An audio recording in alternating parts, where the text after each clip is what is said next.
السلام علیکم ورحمۃ اللہ وبرکاتہ۔ جی ناظرین، نور العزا کا سبق جاری ہے۔ تو آج کی ہماری جو فصل ہے وہ فصل فی تمام احکام الوضوء۔ اب اس کا ترجمہ کرنے کے لیے اب آخر سے شروع ہوں۔ وضو کے احکام کی تکمیل کے بارے میں فصل، ٹھیک ہے نا۔ فی کے بعد یہ تمام یہ آگے مضاف ہو رہا ہے، ٹھیک ہے، وہ پھر آگے مضاف ہوگا، تو اس طرح اس کا یہ مضاف علیہ والا آپ نے ترجمہ بھی کرنا ہے۔ تو مضاف علیہ کے ترجمے کے اندر کا، کے، کی وغیرہ کے جو الفاظ آتے ہیں یہ آپ نے پڑھے ہوں گے۔ تو آج کا جو سبق ہے تو اس کے اندر جو وضو کے احکام ہیں، ایک تو پچھلی جو فصل ہم نے پڑھی تھی اس کے اندر بھی احکام تھے، تو اس فصل کے اندر بھی یہ وضو کے احکام کی تکمیل ہو جائے گی۔ پھر آگے جو فصلیں رہ گئی ہیں اس کے اندر وضو کی جو سنتیں ہوں گی، وضو کے جو مستحبات ہوں گے، ٹھیک ہے، تو اس طرح کے جو اوصاف وغیرہ کے حوالے سے جو اسباق رہ جائیں گے۔ تو آئیے بلا تاخیر سبق کا آغاز کرتے ہیں۔ یاجب غسل ظاہر لحیۃ الکثرۃ فی اصح ما یفتیٰ بہ۔ فرض ہے گھنی داڑھی کا ظاہری حصہ دھونا، یہ فی اصح ما یفتیٰ بہ،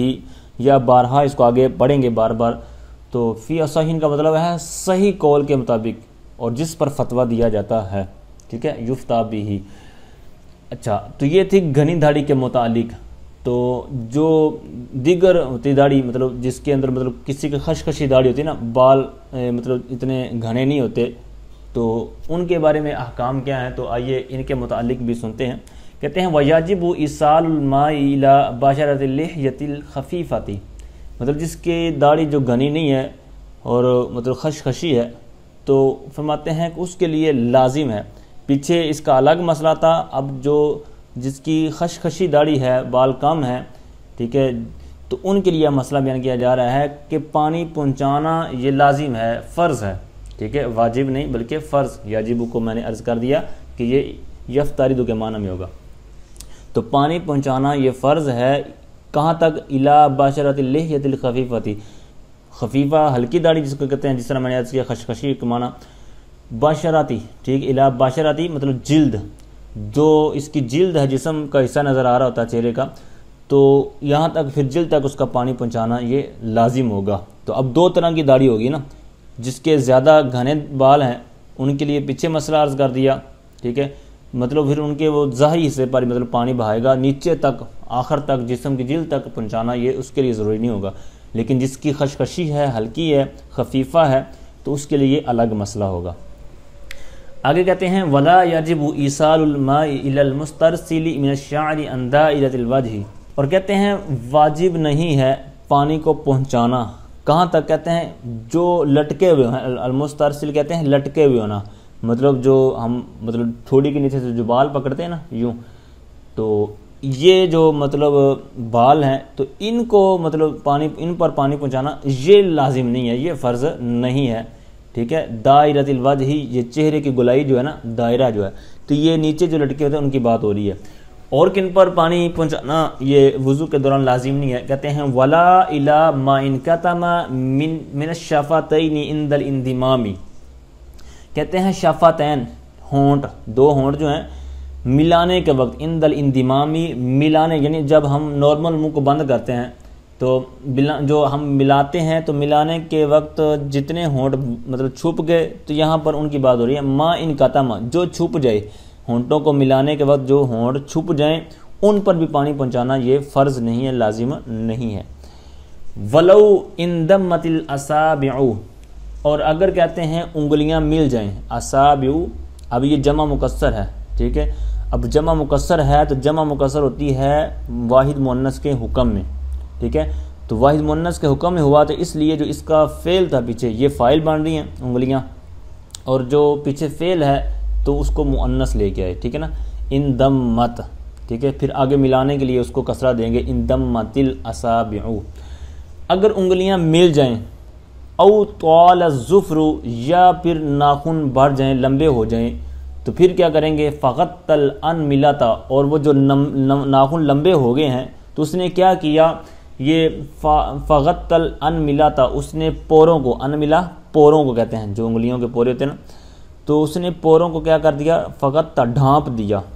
اب ڈھانپ دیا آگے اور کیا صورتیں بیان کر رہے ہیں، کہتے ہیں او کان فیہ ما یمنع الماء، یہ 3-4 صورتوں کے اکٹھے حکم بیان کریں گے۔ ایک ہو گیا انگلیوں کا مل جانا، دوسرا ہے ناخنوں کا بھر جانا کہ اس نے پوروں کو ڈھانپ دیا، او کان فیہ ما یمنع الماء، ٹھیک ہے۔ اب یمنع الماء نہیں کہیں گے کیونکہ پھر معنی صحیح نہیں بنے گا، اس کو مفعول بنائیں گے کیونکہ جو پیچھے بات ہو رہی ہے یہاں پر اسی کا ذکر ہوگا۔ او کان فیہ کہتے ہیں یا پھر کوئی ایسی چیز اس میں ہو ما یمنع الماء، جو مانے ہو، یعنی جو چیز مانے ہو کس کو، پانی کو پہنچنے سے، جسم تک پانی کو پہنچنے سے مانے ہو۔ اب اس کی مثال دیں گے، کہتے ہیں کعجین، جیسے گندھا ہوا آٹا، اب یہ لگا ہوا ہے اور نیچے پانی اگر نہیں پہنچ رہا تو پھر کیا حکم ہے ان سب احکام کے لیے، کہتے ہیں واجب غسل ما تحتہ، جو نیچے کا حصہ ہے نا جسم کا، جہاں پر یہ مسئلہ بنا ہوا ہے، جتنی صورتیں بیان ہوئی ہیں، تو وہاں جو نیچے والی مطلب جسم کا حصہ ہے جو دھونے والے اعضاء میں سے ہیں تو اس کو کیا ہوگا، فرض ہے دھونا۔ اب آگے پھر مزید چند صورتیں بیان کریں گے۔ یہ چیزیں تھیں کہ جن کے پائے جانے کے ساتھ وضو مطلب وہ جسم کا نیچے والا حصہ دھونا بھی لازمی رہے گا، لیکن آگے چند صورتیں بیان کریں گے کہ جن کے اندر کوئی ممانعت نہیں ہے۔ کہتے ہیں ولا یمنع الدارن، اور کہتے ہیں جو میل کچیل ہوتی ہے تو یہ معنی نہیں ہے، مطلب اس کی لگا ہونا، میل کا لگا ہونا یہ رکاوٹ نہیں ہے کہ وضو ہی نہیں ہوگا بلکہ پانی نیچے پہنچ جائے گا۔ اور کہتے ہیں وخر البراغیثی، اور مچھر، براغیث کہتے ہیں مچھر کو، اور خر کہتے ہیں بیٹ کو، مچھر کی جو بیٹ ہے یہ بھی معنی نہیں ہے۔ ونحوہ، اور جو اس کی مثل چیزیں ہیں، اب ونحوہ پڑھیں گے، ونحوہ وغیرہ نہیں پڑھیں گے کیونکہ الدارن وخر البراغیث یہ یمنع کا فاعل بن رہے تھے نا، مطلب میل کو چین معنی نہیں ہے، مچھر کی بیٹ معنی نہیں ہے، یہ اسی کی مثل چیزیں معنی نہیں ہیں، تو اس طرح ترجمہ بھی اسی فاعل کے حساب سے ہوگا اور ان پر اعراب بھی اسی طرح آئے گا۔ تو یہ چیزیں مطلب اگر لگی ہیں جسم پر، اعضاء جو دھونے والے ہیں، تو اگر مطلب توجہ نہیں بھی گئی، ویسے تو بندے کو چاہیے کہ صفائی ستھرائی رکھے، وہ الگ بات ہے، لیکن یہ احکام بیان ہو رہے ہیں کہ اگر بالفرض ایسا کسی کا ہو گیا تو پھر حکم کیا بنے گا اس کے وضو کے لیے، ٹھیک ہے۔ تو یہ ان معنی کے اندر یہ بیان کی جا رہے ہیں۔ ویسے اسلام صفائی کو پسند کرتا ہے، تو یہ ہر ذی شعور کو بھی اس طرح عمل کرنا چاہیے کہ صفائی ستھرائی رکھے۔ تو آگے چند چیزیں اور بیان کی جا رہی ہیں، کہتے ہیں وَيَجِبُ تَحْرِيكُ الْخَاتِمِ، جو انگوٹھی ہوتی ہے، کون سی انگوٹھی، الدیک، تنگ انگوٹھی، مطلب انگلی کے اندر مطلب فکس ہوئی پڑی ہے اور مطلب خود بخود ہلتی نہیں ہے، یا مطلب آسانی سے ہلتی نہیں ہے، مطلب وضو کرتے ہوئے مطلب خود آسانی سے نیچے پانی نہیں پہنچتا، تو ایسی انگوٹھی کے لیے کہتے ہیں لازم ہے، فرض ہے اس کے لیے کہ اس کو تحریک دیجئے، یعنی حرکت دیجئے، ٹھیک ہے، حرک یحرک تحریکاً، ٹھیک ہے، حرکت دینے کے معنی میں۔ تو یہ حرکت دینا یہ اس کے لیے بھی لازم ہوگا، انگوٹھی جو تنگ ہو۔ اچھا، آگے ایک صورت بیان کی جا رہی ہے کہ اگر کسی کا زخم ہے اور زخم پر کوئی پٹی لگی ہے، دوائی لگی ہے، تو پھر کیا حکم ہوگا، تو یہاں پر اس کا مسئلہ بیان کیا ہے، پٹی کا یہاں نہیں ہے لیکن زخم کا ہے، زخم کے اوپر میڈیسن وغیرہ لگی ہوئی ہے۔ کہتے ہیں وَلَوْ دَرَّهُ غَسْلُ شُكُوكِ رِجْلَيْهِ جَازَ إِمْرَارُ الْمَاءِ عَلَى الدَّوَاءِ الَّذِي وُضِعَهُ فِيهَا، کہتے ہیں اور اگر اس کے زخموں پر پانی پہنچانا نقصان دیتا ہو، مطلب وضو عام روٹین میں جس طرح کرتے ہیں اور زخم بھی ہے، تو اگر اس طرح وضو کرے گا تو اس کو شکوک کہتے ہیں، یہ زخموں کو وہ جو دھونا ہے، اس کا غسل جو ہے دھونا ہے، وہ نقصان دیتا ہے، تو پھر کیا معاملہ کریں گے، کہتے ہیں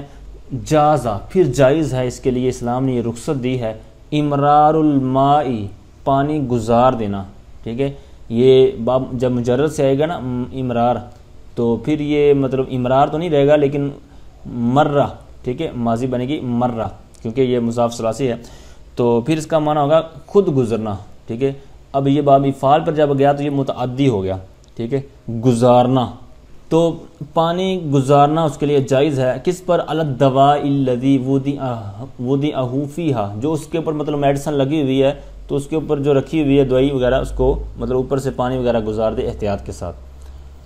اور بعض پھر ایسی صورت، مطلب یہ مسئلے کے حساب سے ہے، جس طرح کا بندے کو زخم ہے، بعض کا پٹی ہے تو پٹی کے اوپر مسے کی بھی اجازت مل جاتی ہے، مطلب یہ دیکھنے سے پتہ چلتا ہے کہ کون سی پٹی کتنا نقصان کرتی ہے، پھر یہ حاذق طبیب جو ہو، جو صحیح مستند ہو اور شریعت کا بھی پاسداری کرنے والا ہو، تو اگر وہ مطلب یہ پھر اس کی ڈیٹیل ہے